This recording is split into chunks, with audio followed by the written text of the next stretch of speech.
బంధువులారా, మాపల్లి శ్రీ వెంకటేశ్వర స్వామి యొక్క బ్రహ్మోత్సవంలో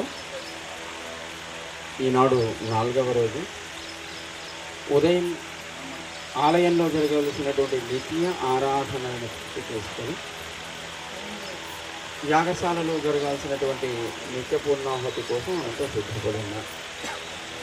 నిన్నటి రోజు ఉదయం స్వామి యొక్క కళ్యాణ మహోత్సవాన్ని అందరం రంగరంగ వైభవంగా జరుపుకొని సాయంకాలం స్వామిని రథోత్సవం పైన మొత్తం గ్రామమంతా కూడా దర్శించేట్టుగా స్వామిని ఊరేగింపు చేసి తిరిగి సుమారు రాత్రి 12 గంటల సమయానికి ఆలయంలోకి చేర్చాం.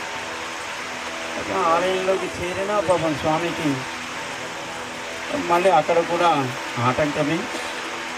2 అమ్మలు లోపల ఉండి, ఏమయ్యా ఇప్పటిదాకా ఎక్కడ తిరిగాం, ఎవరెవరిని కలిసి వస్తున్నాం, ఎవరెవరితో రాసలీలలు ఆడి వస్తున్నామయ్యా, నేను ఎలానూ మీది అని లోపల అమ్మలు తలుపులు తీయకుండా ప్రణయ కలహాన్ని ఆరంభించారు. అనుకున్నాను ఇంకేదో బంగారు నగలు తెద్దామనుకున్నాను, ఇంకేదో వజ్రాల హారం తెద్దామనుకున్నాను, కానీ అవేవి కూడా నీ అందానికి సరిపోవు అని అనిపించి ఏమీ లేకుండానే ఒట్టి చేతులతో వచ్చాను. ఎవరైనా సరే ఏదైనా తెద్దామనుకున్నప్పుడు ఏదో ఒకటి తెస్తే కదా భార్య సంతోషపడేది. కానీ మరి ఈయనేమో అన్నీ చెప్పి మరి నిజంగానే ఎక్కడ తిరిగి కనుక దీనికి ఎందుకునే నీ అందానికి సరిపోనివి ఇచ్చినా ప్రయోజనం ఏంటి కనుక అని ఏం లేకుండానే ఒట్టి చేతులతో వచ్చానయ్యా అని చెప్పాడు. అంటే నేను ఎలా నమ్మేదయ్యా, ఎప్పుడు ఎవరింట్లో ఉంటావో ఎవరితో రాసలీలలు ఆడతావో తెలియదు కదా. నీ వక్షస్థలం మీద ఉండేటువంటి ఆ కుంకుమ ఎవరి నుదిటిదో కదా, అలాగే నీ బుగ్గన అంటిన కాటుక ఎవరిదో కదా, నీ హృదయం పైన స్త్రీ పెదవి ముద్రలున్న ఇవన్నీ దేనికి గుర్తయ్యా అని అడిగారు పాపం అమ్మలు. ఇవన్నీ అంత భక్తులంతా వచ్చి ఆలింగనం చేసుకుంటే ఏర్పడింది అన్నట్టుగా అమ్మలని ఏమార్చి తాను మెల్లగా 1 గంట తర్వాత వాళ్ళు కూడా పోనీలే, పెళ్ళైన మొదటి రోజు కదా మరి ఆయన్ని గుమ్మంలో నిలబెట్టేస్తే ఏం బాగుంటుంది అన్నట్టుగా లోపలికి స్వామిని చేర్చుకున్నారు. దాన్ని ప్రణయ కలహ ఉత్సవము అని అంటారు. ప్రతి కుటుంబంలోనూ జరిగేదే. ఎప్పుడు 6ంటికి వస్తానన్న ఆయన 8ంటికి వచ్చేటప్పటికి ఏమవుతుంది, అప్పటికి తలుపులు వేసి రాణి సంగతి చెప్తాను అని అట్లకాడు ఈ రొట్టెల కర్ర పట్టుకొని కూర్చుంటుంది భార్య. మనవాడు ఏదో ఒకటి సరే నీకు ఇది తెచ్చాను అది తెచ్చానని మెల్లగా ఏమార్చి ప్రేమని చక్కగా చూపించి మళ్ళీ తిరిగి తన భార్యతో చేరుతారు. భర్త తనకే చెంది ఉండాలి అని ఏ భార్య అయినా కోరుకుంటుంది. భర్త కూడా తన భార్య తనకు నచ్చినట్టుగా అనుకూలంగా ఉండాలని కోరుకుంటాడు. అప్పుడప్పుడు ఏవో చిన్న చిన్న ఆలోచనలలో ఏర్పడే పొరపాట్లు, లేదా ఆ పక్కింటి వాళ్ళు ఈ పక్కింటి వాళ్ళు ఏమమ్మా మీ ఆయన ఇంకా రాలేదు, ఎక్కడెక్కడ తిరుగుతున్నాడో ఎప్పుడైనా కనుక్కున్నావా, ఆయన వాట్సాప్ మెసేజ్లు ఎప్పుడైనా చూసావా అని. వాళ్ళ ఇంట్లో ఏముంటుందో తెలియదు, కానీ ఇంట్లోకి వచ్చి మాత్రం చక్కటి సలహాలు ఇస్తూ ఉంటారు, కాపురాలు కూలుస్తూ ఉంటారు. అలాంటి వాళ్ళు కూడా ఉంటారు లోకంలో. అలాంటివి అప్పుడప్పుడు ఏర్పడిన సహనంతో ఒకరినొకరు అర్థం చేసుకొని వారి జీవితాన్ని ఆనందమయం చేసుకోవాలి అని ఒక ఉదాహరణని మనకి ఆలయంలో జరిగే ఉత్సవంలో ఈ ప్రణయ కలహ ఉత్సవం అనే పేరుతో జరిపిస్తారు. చూడండి, భగవంతుడి ఆలయంలో జరిగే ప్రతి ఉత్సవంలోనూ మన నిజ వీధుల్లో జరిగేటువంటి అన్ని వ్యవహారాలకి ఏదో ఒక సంబంధం ఉంటుంది. మన కళ్యాణం రోజు చెప్పుకున్న తలంబ్రాలు ఎందుకు పోసుకుంటారు, మంగళసూత్రం ఎందుకు కడతారు, మూడు ముళ్ళు ఎందుకు వేస్తారు, జీలకర్ర బెల్లం ఎందుకు పెట్టాలి, తెర ఎందుకు పెట్టాలి, ఇవన్నీ కూడా మనకి అదేదో వివాహం జరిగిపోతుందని మనకి అనిపిస్తుంది. కానీ దాని వెనకాతల ఆంతర్యము మనకి పెద్దగా మనం దాన్ని తెలుసుకునే ప్రయత్నం చేయం.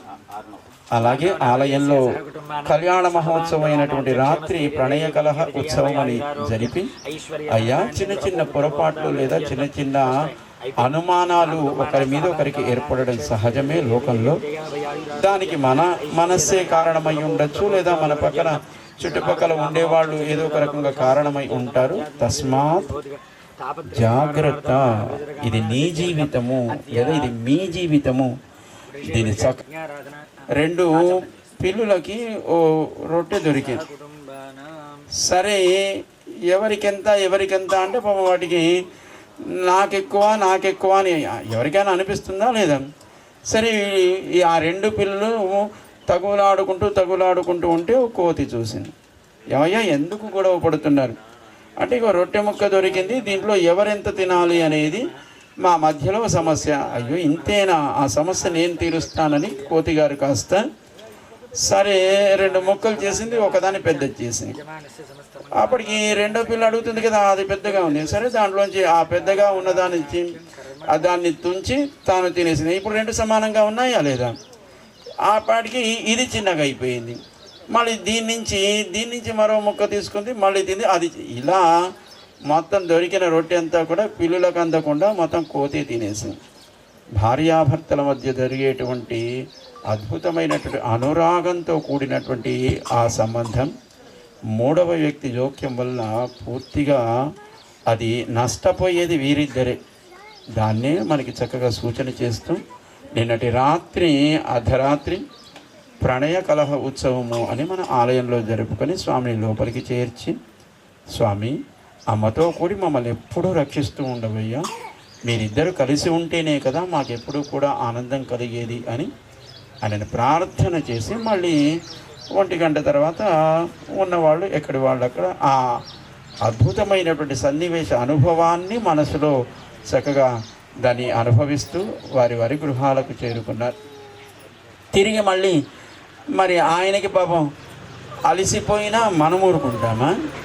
మళ్ళీ పొద్దున్నే ఆరాధన చేయాలి. పొద్దున్నే 5 6 సుప్రభాతం చాలు లేవయ్యా, రాత్రి అమ్మతో బాగానే హాయిగా ఆనందంగా ఉన్నావు కదా, ఇంకా మరి మీ ఇద్దరు అలాగే ఉంటే మమ్మల్ని ఎవరు పట్టించుకునేది అన్నట్టుగా సుప్రభాత సేవతో ఆయనను నిద్రలేపి ఆయనకు చేయాల్సినటువంటి ఆరాధనని పూర్తి చేసుకొని ఆలయంలో గోష్ఠి పూర్తి చేసుకొని ఉత్సవంలో భాగంగా జరిగేటువంటి యాగశాలలో జరిగేటువంటి హవన ప్రక్రియలోకి మనమంతా చేరుకున్నాం. ఈ పూట నిత్య పూర్ణాహుతితో మనకి యాగశాలలో జరిగేటువంటి కార్యక్రమం పూర్తవుతుంది.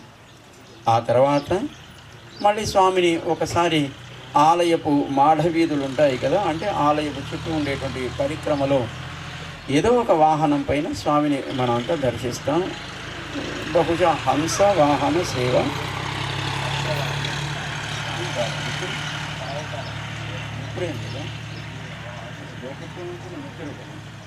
ప్రస్తుతం తర్వాత సాయంకాలం వాహనమే ఉంటుంది. అదే ఇప్పుడు మనకి పవన్ నిన్న అలసిపోయాడు కదా, బయట రథోత్సవంలో తిరిగిన అలుపు కంటే వాళ్ళ ఆ ఇద్దరు దేవేరులతో పాపం ఆ ప్రణయ కలహోత్సవంలో జరిగినటువంటి సంవాదంలోనే ఎక్కువ అలసిపోయి ఉంటాడు. ఫిజికల్గా అలసిపోవడం కంటే మెంటల్గా అలసిపోవడం చాలా ప్రమాదం. ఆయనకి నిన్న ఆ ప్రణయ కలహోత్సవంలో మెంటల్గా అలసిపోయి ఉంటాడు.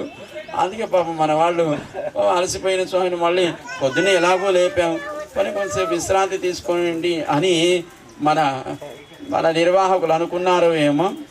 కానీ స్వామికి ఒక పూట ఆయన కొంచెం లీజర్గా ఆయనకు రెస్ట్ ఇద్దాము, మళ్ళీ రాత్రికి మళ్ళీ ఓ దోపిడి దాన్ని ఎదుర్కోవాలి, ఎన్నో ఉన్నాయి అని మనకి కార్యక్రమాన్ని ఈ పూట యాగశాలలో జరిగేటువంటి పూర్ణాహుతి, ఆ తర్వాత యథావిధిగా బ్రహ్మోత్సవంలో మనకి ఆలయం చుట్టూ రక్షకులుగా ఉండేటువంటి అష్టదిక్పాలకులకి బలి సమర్పణ, చక్కగా రాగ తాళాలతో జరిగేటువంటి ఆ బలి సమర్పణలో మనమంతా పాల్గొంటాం. ఎందుకు వారికి బలి ఇవ్వాలి అంటే లోపల ఉండేటువంటి భగవంతుడికి ఏ రకమైనటువంటి దోషం అంటకుండా, ఏ రకమైన అవాంతర శక్తులు ఆలయంలోకి ప్రవేశించకుండా ఉండడం కోసం ఇంద్ర అగ్ని యమ వరుణంతుడు ఆలయం చుట్టూ వారు ఎప్పుడు కూడా రక్షకులుగా ఉంటారు. అదేంటండి వాళ్ళందరినీ రక్షించేది భగవంతుడైతే మళ్ళీ ఆయన్ని రక్షించడానికి లోబడి ఎప్పుడు ఏదైనా ఆయనకి ఏదైనా ఏ రకమైనటువంటి బయట నుంచి ఏదైనా ప్రతిపక్షాలు ఇంకేదో మాట్లాడారనుకోండి వెంటనే మరి ముఖ్యమంత్రి గారికి సపోర్ట్ చేయాలా వద్దా? అలాగే స్వామి యొక్క ఆలయంలో ఉండేటువంటి స్వామి అమ్మతో కూడి ఉన్నటువంటి స్వామికి ఆ బయట వాళ్ళంతా రక్షకులుగా ఉంటారు. ఎందుకంటే ఆయనకి ఎవరు వచ్చినా ఆయనకి పెద్ద బెంగేం లేదు. అది అవాంతర శక్తా, లేకపోతే వాడు దోషం కలిగిన వాడా, లేకపోతే వాడు మంచివాడా చెడ్డవాడా దొంగ, ఎవరినైనా అంగీకరిస్తాడు ఆయన. కానీ ఆయన దగ్గరికి ఎవరు పడితే వారు వెళ్ళడానికి మనం అంగీకరిస్తామా? మనకి శాస్త్రం ఒక మాట చెప్పింది, అస్థానే భయశంకాత్ అని ఒక వాక్యం. అస్థానే అంటే స్థానము కాని చోట, భయ శంక అంటే భయము చేత అనుమానం చేత. ఎక్కడ? పరమపదంలో శ్రీవైకుంఠంలో హాయిగా ఉండేటువంటి స్వామికి ఎవరి వల్ల ఏదైనా ఇబ్బంది ఏర్పడుతుందేమో, ప్రమాదం ఏర్పడుతుందో అని ఆదిశేషుడు తన 10,000 పడగలతో ఎప్పుడు బుసలు కొడుతూ ఉంటాడట. అలాగే ఆయన ధరించే సుదర్శన చక్రం అది ఎప్పుడూ కూడా చెరచెర ప్రకాశిస్తూ తిరుగుతూ ఉంటుందట. ఆయన మరొక చేతిలో ధరించేటువంటి పాంచజన్యం అనే శంఖం అది ఎప్పుడు కూడా ధ్వనిస్తూనే ఉంటుందట. ఎవరికి? ఎందుకు? పాంచజన్యం ఎప్పుడు ధ్వనించాలి అంటే పాంచజన్య నిజధ్వాన ధ్వస్తపాతక సంచయ అంటే ఆ ధ్వని వినగానే భగవంతుడికి వ్యతిరేకులుగా ఉండేవాళ్ళు రాక్షసుల హృదయాలు బద్దలవుతాయట. అంత భీకరము గంభీరమైన ధ్వని. ఇంకా సుదర్శన భగవానుడి గురించి చెప్పక్కర్లేదు. అలాంటివి కూడా భగవంతుడికి ఏదో ప్రమాదం ఏర్పడుతుందేమో అన్నట్టుగా ఎక్కడ ఆయన ఊళ్ళో ఆయన వైకుంఠంలో అక్కడ ఏది ఉండదు. అయినా అవి అనుమానం చేత భయం చేత స్వామికి ఏ రకమైన ప్రమాదం ఏర్పడకూడదు అని ఎప్పుడూ కూడా జాగరూకులై ఉంటారు. అవి మనకు కనపడేట్టుగా సుదర్శనము చక్రము పాంచజనం అంటే ఏదో ఆభరణాలు ఆకారాలు అనుకోండి, అవి మానవాకృతిని ధరించి అప్పుడు భగవంతుడి చుట్టూ కూడా వాళ్ళు రక్షకులుగా ఉంటారు. విశ్వక్సేనుడు ఎప్పుడు ఆయన చేతిలో బెద్దం ఉంటుంది, ఆయన వైకుంఠాన్ని ఎప్పుడు సంరక్షిస్తూ సకల లోకాలని ఆయన నియమిస్తూ ఉంటాడు. రక్షించేది ఆయనే అయినప్పటికీ ఆయన మీద ఉండేటువంటి అవ్యాజ్యమైనటువంటి ప్రేమ చేత ఆయనకి మేము రక్షకులం అన్నట్టుగా ఉంటారు. చూడండి, మనకి జ్ఞానదశ భక్తి లేదా ప్రేమ దశ అని 2 దశలు. జ్ఞానదశలో ఆయనే రక్షకుడు కనుక ఆయనే నియామకుడు, ఆయనే సర్వతంత్ర స్వతంత్రుడు, ఇవన్నీ జ్ఞానం వల్ల తెలుస్తుంది కనుక ఆయనే రక్షకుడని మనకి ఏ కష్టం వచ్చినా ఆయన్ని ఆశ్రయించాలి అన్నట్టుగా ఆయన రక్షకుడని భావిస్తాం. కానీ మనకి ఎప్పుడైతే ప్రేమ దశ ఏర్పడుతుందో భక్తి పెరుగుతుందో అయ్యో ఆయనకేమైపోతుందో మనలో భయం ఏర్పడుతుంది, ఒక రకమైనటువంటి అనుమానం ఏర్పడుతుంది. చూడండి, రథం వెళ్ళేటప్పుడు లేకపోతే ఆ స్వామి యొక్క పల్లకి వెళ్ళేటప్పుడు లేదా ఏదైనా వాహనం మీద వెళ్ళేటప్పుడు వీళ్ళు పరిగెత్తుకుంటూ వస్తారు ఆయన ముట్టేద్దామని. మన వాళ్ళు ఏం చేస్తారే ఆగండి అంటూ ఉంటారా లేదా? ఆయన ముడితే ఏమవుతుంది? ఏమవ్వదు. కానీ మనలో ఉండేటువంటి భక్తి చేత ఆయనకి ఏ రకమైన దోషం అంటకుండా ఉండడం కోసం వచ్చిన వాళ్ళని మనము అక్కడి దాకా చేరకుండా ఆపుతాం. అలాంటిదే మనకి భక్తి దశ అని అంటారు. కనుక స్వామి ఆయన రక్షకుడైనప్పటికీ ఆయనని మేము రక్షిస్తున్నామన్నట్టుగా దిక్పాలకులు ఆలయం చుట్టూ వారు ఉంటారు. వారికి ప్రేమతో ఆదరంతో వారికి ఇష్టమైన రాగతాళాలతో చక్కగా వారికి బలిని సమర్పణ చేస్తాం. ఇంటికి వచ్చిన అతిథికి తాను కోరుకున్నట్టుగా చక్కగా మంచి మాటలు చెప్తూ ఎలా అయితే వారికి భోజనం పెట్టి వారికి ఆనందాన్ని కలిగిస్తామో వారికి కూడా అంతే. మరి వాళ్ళంతా దిక్పాలకులు కదా, ఒక్కొక్క దిక్కుకు వాళ్ళు ఒక ఆయనకి నరకానికి పాలకుడు, ఒక ఆయన స్వర్గానికి పాలకుడు, ఒక ఆయన మనకి ప్రాణవాయువునిచ్చేవాడు, ఒక ఆయన చక్కగా జలాలని సమకూర్చేవాడు. మరి వీళ్ళంతా మనకు ప్రయోజనాన్ని కలిగించేవారా కాదా? కనుక మరి వాళ్ళకు ఆనందం కలిగితే ఎవరికి అది సుఖము, ఎవరికి అది శుభం? మనకే కదా. కనుక వాడికి ఆనందం కలిగేట్టుగా వారికి నివేదన సమర్పణ చేస్తాం, బలి సమర్పణ. ఇప్పుడు మనకి పూర్ణాహుతిని పూర్తి చేసుకొని కార్యక్రమంలో ముందుకు సాగుదాం. గోవిందా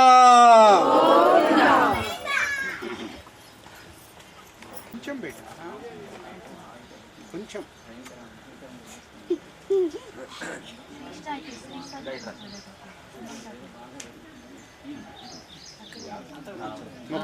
అంతే అంతే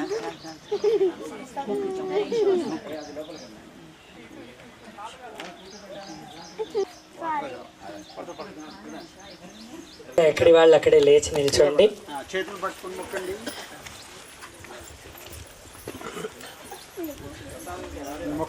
హాల్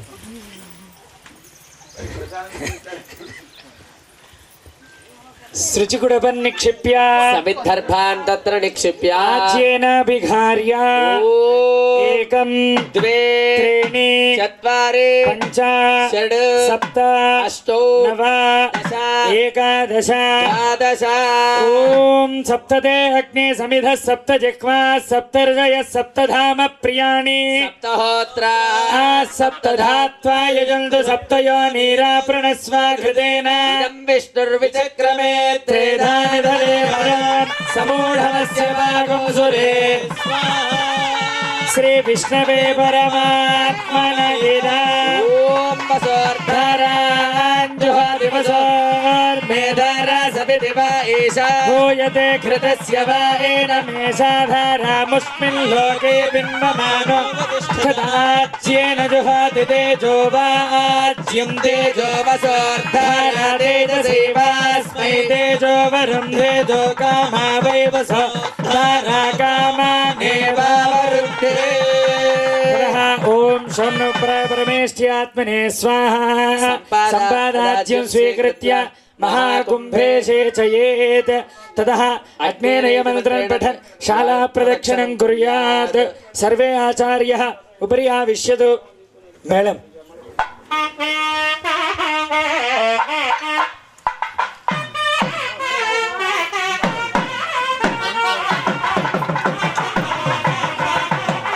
अग्नेय सुपधाराये अस्मान् विश्वानि देवभुक्ते नम उक्तिं विधेम प्रवशुक्राय पानवे भरद्वगो हव्यं मदिञ्चाग्नये सुभूतं यो दैवी निमानुषा जनो गुह्यन्तर्विश्वानि विद्मना जिगाति अच्छा गिरो मतयो देवयन्ते रग्निं द्रविणन्ति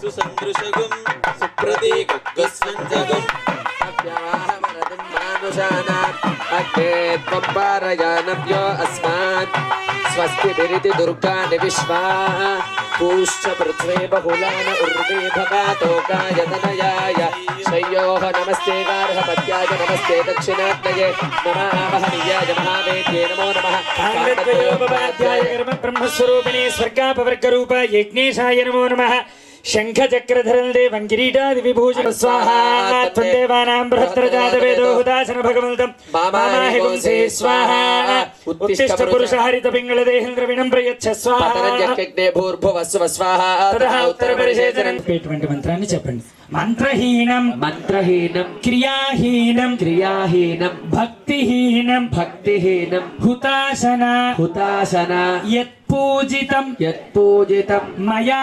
దేవ పరిపూర్ణం తదస్తుతే అనేన యథా సంకల్పిత హోమేన భగవాన్ సర్వ ఆత్మకః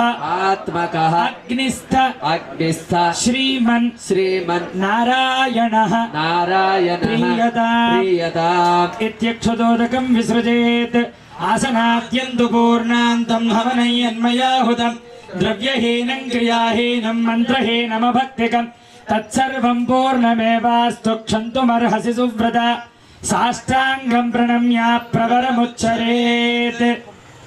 అందరూ కూడా భూమిని తాకి నమస్కారం చేసుకొని అంజలిం పుష్పైరాపూర్య భగవంతం ప్రార్థయేత్. తర్పితోసి విభో భక్త్యా హోమేనానలమధ్యక హోమద్రవ్యేషు యద్వీర్యం జదితం చాత్మసాత్ కురు భక్త్యా యదగ్నో విహితం యథాశక్తి యథావిధి ఉపచారాపదేశేన కృతాన హరహర్మయ అపచారామిమాం సర్వాం క్షమస్వ పురుషోత్తమ భూమౌ స్ఖలితపాదానాం ప్రతిపన్నానాం త్వమేవ శరణం విభో. అంజలిస్తకుతుమాత్ భగవత్పాదమూలే సమర్ప్య ప్రణమేత్. భగవంతం మంగళ నీరా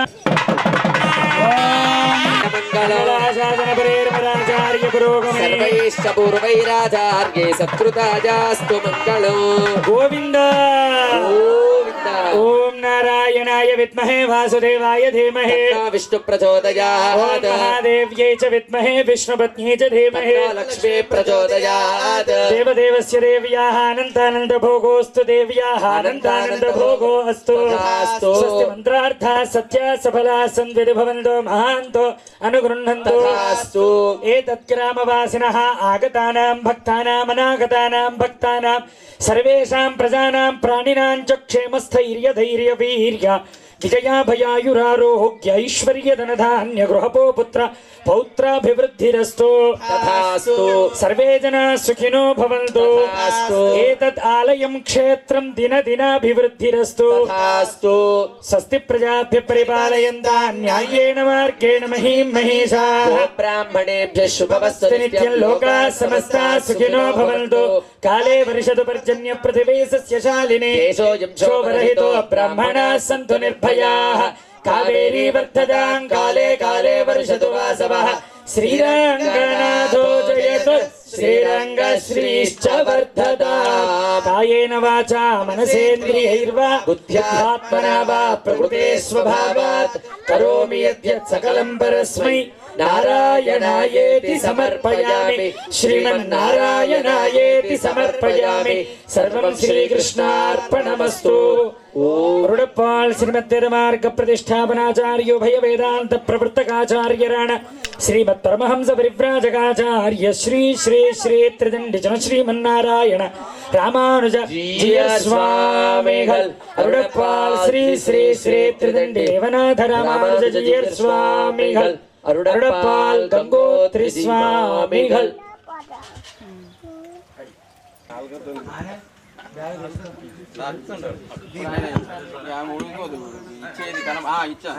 అందుకోసం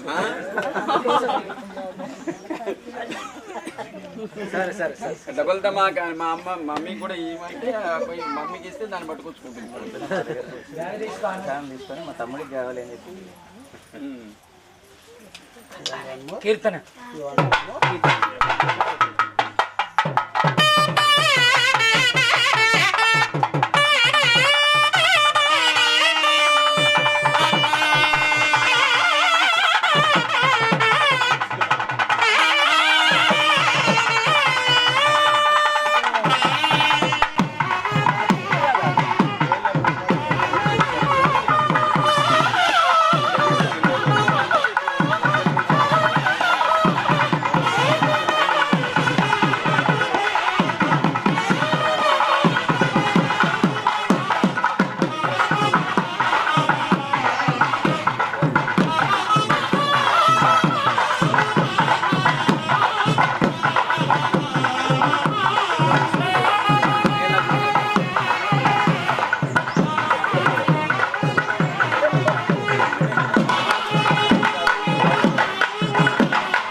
జీరామ్ గారు వచ్చారు.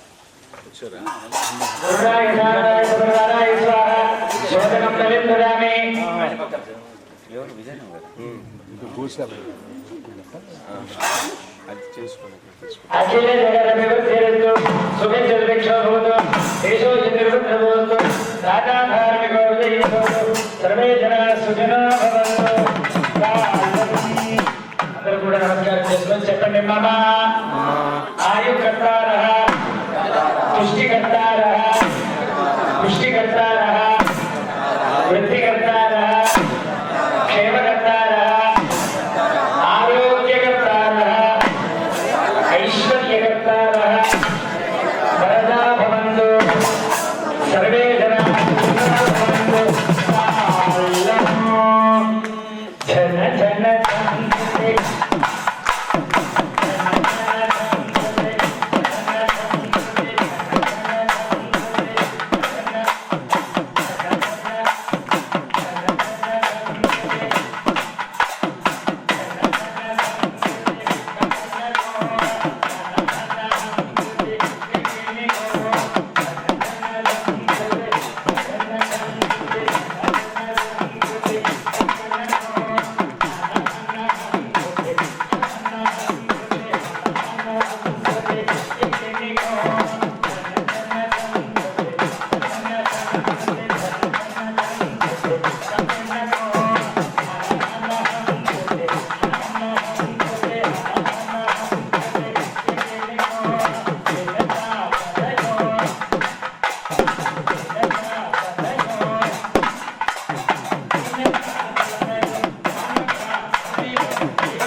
ఇంద్రాయ సాంగాయ సుబ్రహ్మణ్యాయ స్వాహా సర్వగం ప్రవిందదామి. అఖిల జగత విబుద్ధిరస్తు సుభిక్షో భవతు దేశో నిర్వృద్ధభవతు రాజా ధార్మికో విజయీభవతు సర్వే జనా సుఖినో భవంతు.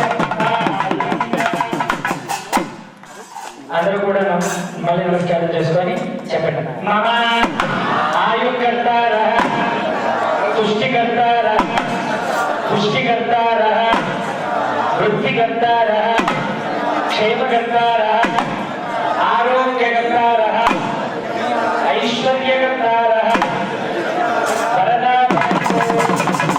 సర్వే జనా సుఖినో భవంతు. అండకోటి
హాలు బాగానే ఉంటుంది.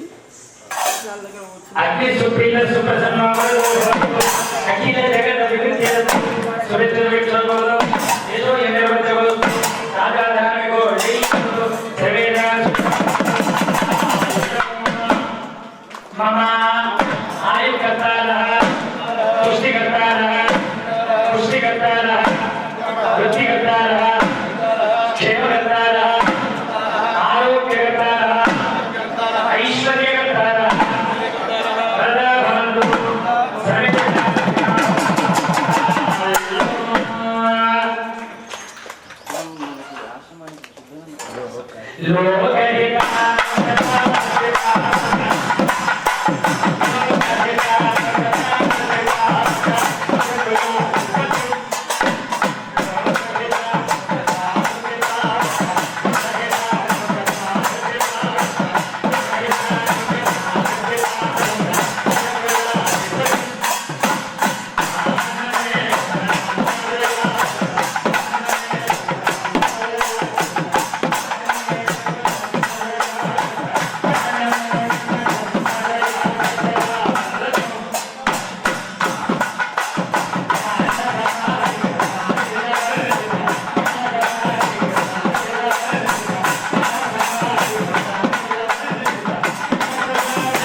అఖిల జగత్ అభివృద్ధి సువిత్ర రాజా ధార్మిక సర్వే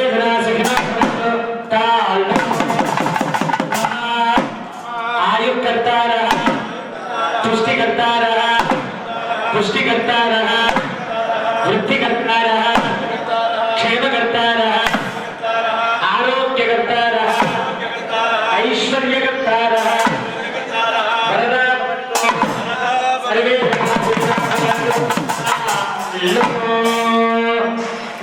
सर्वे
మళ్ళీ కూడా ఇంకా ఇట్లా కొట్టాలి, ఇట్లా కొట్టు.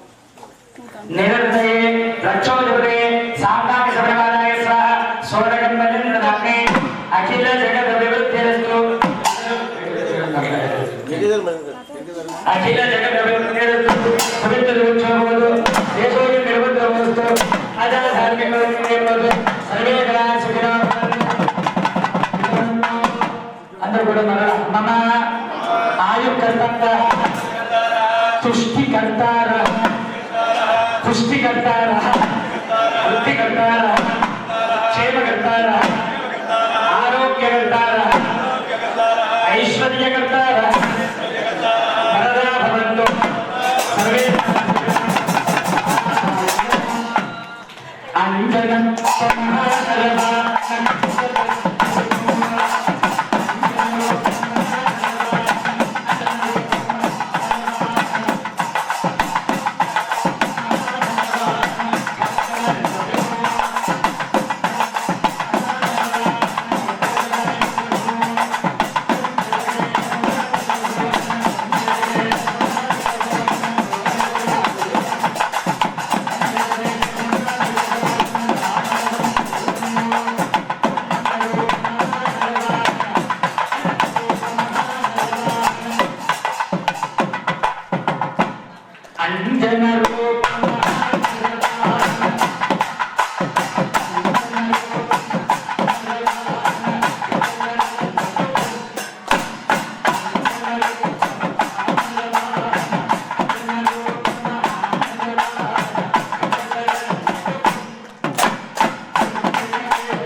అఖిల జగత్ అభివృద్ధిరస్తు సుభిక్ష దుర్భిక్షో భవతు దేశో నిర్వృద్ధమస్తు దానాధార్మికోద్రియస్తు సర్వే జనా సుఖినో భవంతు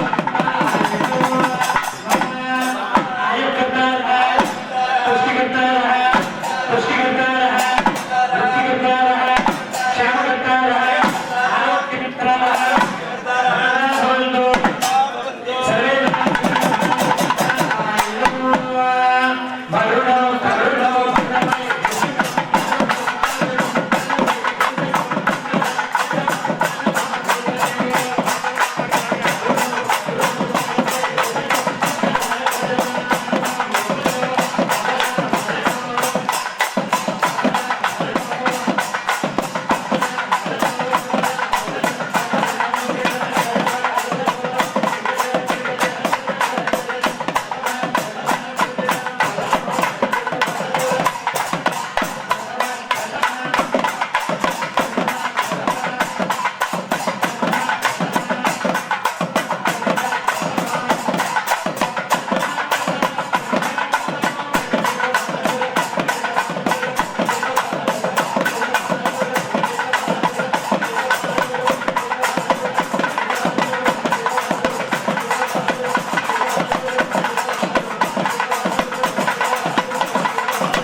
ఆ